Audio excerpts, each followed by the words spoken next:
व्यवस्था बताई गई है।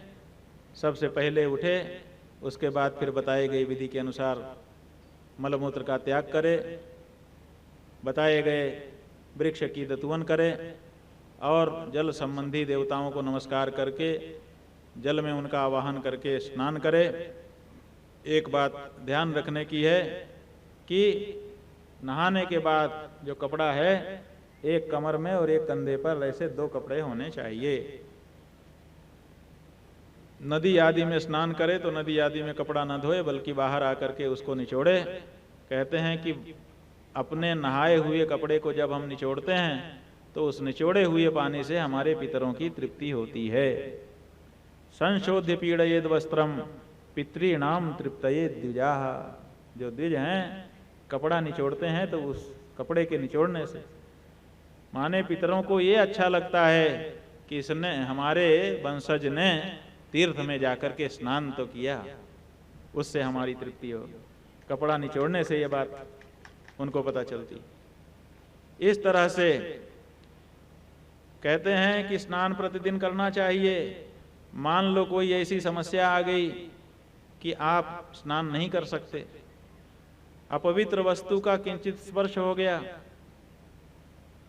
स्वास्थ्य ठीक नहीं है, राज भय या राष्ट्र भय आ गया, भूकंप आया हुआ है, सब लोग भाग रहे हैं, अब स्नान का समय है, अब स्नान कहाँ करोगे, नहीं मौका है, अथवा यात्रा काल चल रहा है, जल की उपलब्धि स्थान की उपलब्धि नहीं है, आप स्नान नहीं कर सकते हैं। ऐसे समय में मंत्र स्नान करने का विधान बताया गया है। हाथ में भस्म ले ले और ये जो भगवान का पंचाक्षर मंत्र है जो गुरुजी ने आपको दिया है उसको पैर पर, मस्तक पर, हृदय में, पहले पैर, मस्तक, हृदय में, फिर मस्तक, हृदय और पैर में, और फिर हृदय, पैर और मस्तक में इस क्रम से 3 बार स्पर्श करा दे तो मंत्र स्नान हो जाता है, आध्यात्मिक रूप से आपकी शुद्धि हो जाती है। ग्रंथ शास्त्र कृपालु हैं कि नहीं है, जबरदस्ती कुछ नहीं करते हैं। ऐसा नहीं है कि नहीं हम कुछ नहीं जानते, नहाना ही पड़ेगा, चाहे मरो चाहे जियो। ऐसा उपदेश कहीं नहीं किया गया है। सदा उपदेश आपको ध्यान में रख करके आपकी उन्नति के लिए, आपकी बेहतरी के लिए किया जाता है। इसी तरह से संध्योपासना अवश्य करनी चाहिए। ये बताया गया है कि जो संध्योपासन नहीं करते, प्रातः काल, मध्याह्न काल, सायंकाल, उनका पूरे दिन जितना पुण्य करते हैं वो सब बेकार हो जाता है।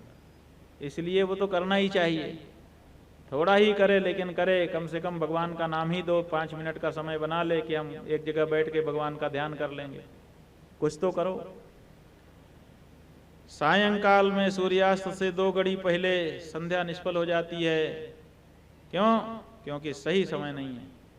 सही समय पर संध्या वंदन करना चाहिए। हमारे ब्राह्मण लोग, जो लोग संध्या कर रहे हैं, जो नहीं कर रहे हैं उनकी तो बात ही छोड़ो, जो कर रहे हैं वो भी आगे पीछे करते हैं कि जब मौका मिलेगा हम कर लेंगे।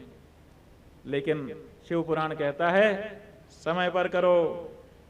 अकालात काल इत्युक्तो दिने तीते था क्रमम। अकालात काल, अकाल में नहीं, काल में करो। ठीक समय पर संध्या करो, ऐसी शास्त्र की आज्ञा है। सायं संध्या का जब समय हो तब सायं संध्या करो, प्रातः संध्या का जब समय हो तो प्रातः संध्या करो।